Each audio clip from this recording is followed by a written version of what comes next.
imagine if an expert gave you the tools that you needed in order to attract your perfect partner. Would you use them? Hold on to that thought and lean in as I tell you a love story. It's 2001, and I am divorced, but I feel like I'm ready to get back into the dating scene, and I want to try something new, and so I sign up for Match.com. Now, after a few months of very interesting dates, a few marriage proposals, and me getting ready to give up, this attractive guy messages me and says, "Hey, check out my profile. I really like yours. Let's connect. Sincerely, Mr. X." Okay. I check out Mr. X's profile. He seems like a great guy. I like what he has to say, so we exchange numbers, and we end up talking that night for a few hours. We also agree to meet at Starbucks the next day. We have a great time the next day. We end up talking, connecting, and we end up dating for a few more months. Now, before I continue with my story, I need to tell you a little secret. This is the same guy that just a few days prior, I had swiped over his profile because something didn't resonate. Honestly, I don't know exactly what it was, but I chose to ignore that little voice. Some of us call it our intuition. So why? Why did I choose to ignore that little voice? Why did I choose to get into another relationship after being divorced? It came down to the lack of one word: clarity. I did not know my boundaries, I did not know my non-negotiables, and I didn't know my values. All I knew was that this guy treated me better than my ex-husband, who had absolutely no interest in being intimate or vulnerable with me. And so Mr. X just felt better. Now let me ask you guys a question. How many of you have settled with being with someone just because they treated you better than your previous partner? I did, and that is why I struggled. And in talking to friends, to family, to clients, that is the number one reason why they struggle too. We end up getting into these relationships, these surface relationships, where we think we know what we want, and then they end up in massive breakups or divorce. So why is clarity the number one thing to help you attract your perfect partner? Clarity removes everything that you don't want in order to move forward into what you do want. It helps you know exactly where you want to go. So how do we gain clarity? How do we know exactly what we want? By asking some very important questions. Questions like, what are my boundaries? What are my values? And what are my non-negotiables? Second, how do I want my partner to communicate with me? Third, how and what do I need in order for my partner to love me better? And lastly, what is my love language, and what are some of the things that help me feel loved? Now, I encourage you, before you fill out those dating profiles, before you go on your first date or your next date, and even if you're in a relationship, to ask yourself these questions. Now, back to my story. It is now 10 years later, and I am married to Mr. X. I am a sad, unhappy, unfulfilled woman. I have become the yes woman to all the people in my life, and worse, I have become dependent on my happiness and unhappiness on my husband. I am sad and I am miserable, and I know that this is not the way to live.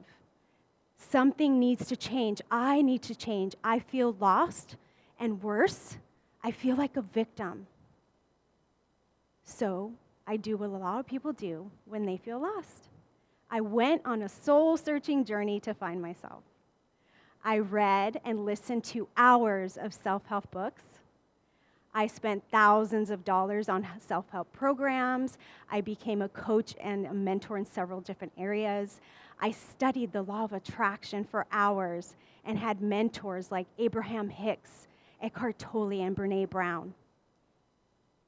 And although all of these pieces were a beautiful part of my healing, they were all outside myself. And do you know where I finally found the answer? Right here, inside of my heart and inside of myself. When I realized this, everything changed. I realized that I was the creator of my own reality, that I got to choose who I wanted to be with. So how is it that this happened? How is it that I got to this huge aha? 2 words: self-reflection. I needed to take a long look at all my fails, at all my unhappiness, and not depend on anyone else. If I wanted anything to change, I needed to change. I chose to be the victor and no longer the victim. So how is it that we do self-reflection when it feels so scary and uncomfortable and messy? Again, it's by asking some very important questions that may sound familiar. The first one: do I honor my boundaries, my values, and my non-negotiables? How do I communicate with all of the people in my life? Do I own up to my own happiness and unhappiness? And lastly, and most importantly, do I love myself enough to make a change? So why self-reflection? How does it even begin to attract your perfect partner? Because if we aren't willing to heal those wounds, if we aren't willing to heal those limiting beliefs, keeping us stuck from a great relationship, we can never attract more than we are now. It's the law. So, in self-reflecting, that was a huge piece of my healing. And now I go back or forward to the last part of my story. It is now 2018, and I am loving the woman I have become. I am focusing on my own life. I am focusing on my daughter, and I am focusing on just living the best life I can. Then one day, this sadness falls over me, and I realize that I crave for someone to co-create with, someone to have beautiful adventures with, and align with the woman that I have become. Suddenly, tears start streaming down my face, and I look up, and I say, where is he? Where is the man that is coming to align with me? I ask that he be brought to me, that he be shown to me to align with who I have become. I wipe the tears from my face, knowing that by releasing the outcome, he will be led to me and I will be led to him. It's now a few months later, and a girlfriend and I plan to take a road trip to Portland. We're having a great time, and a few days after we get there, we decide to go out. We're having a great time, we're dancing, when all of a sudden I bump into this guy. I look at him, and his energy is magnetic. He's beautiful, and he is someone that feels like I have known for lifetimes.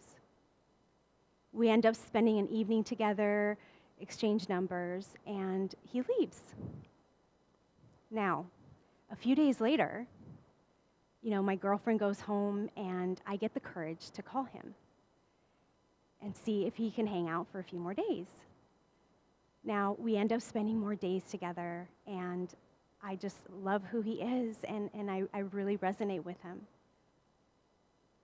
This time, though, something's different. I am different, and I know that I'm not ready for another committed relationship. I know my boundaries, I know my values, and I know at this point in my life, I just want to have fun. Besides, I think, what can happen? He lives 3,000 miles away. I'm in Florida, and he's in Portland. It was incredible. We ended up talking across 3,000 miles for a year and a half. We had great, beautiful conversations over the phone. We aligned, and we built this beautiful connection and ended up ascending into love. We eventually moved in together, but my favorite part is our communication. When those messy, uncomfortable conversations that we tend to have in relationships come up, we come from a place of love and understanding and self-reflection to resolve whatever issue comes up. So wait, how did I attract my perfect partner who attracted me? Inspired action. Inspiration is that thing that lights our souls on fire. Action is what moves us forward into whatever it is that we want. So how do we take inspired action? Again, by asking two very important questions. The first one is, what is one false limiting belief that is keeping me stuck from a great relationship? I am not good enough, nobody wants me, I'm too this, I'm too that. And the next question is, what is one inspired action that I can take every time I think about this limiting belief to replace it? So things like meditation, affirmations, a lifestyle change, a diet change, those are all forms of inspired action. So now, I have shared 3 tools with you to attract your perfect partner. And now, you have a decision to make. You can stay where you are now, or you can say hell yes to what you want and who you want to be with. So say yes. Say yes to you. Say yes to what you want. Say yes to whatever lights your soul on fire. Say yes to love. And say yes to your perfect partner who is also out there saying yes to you. Thank you.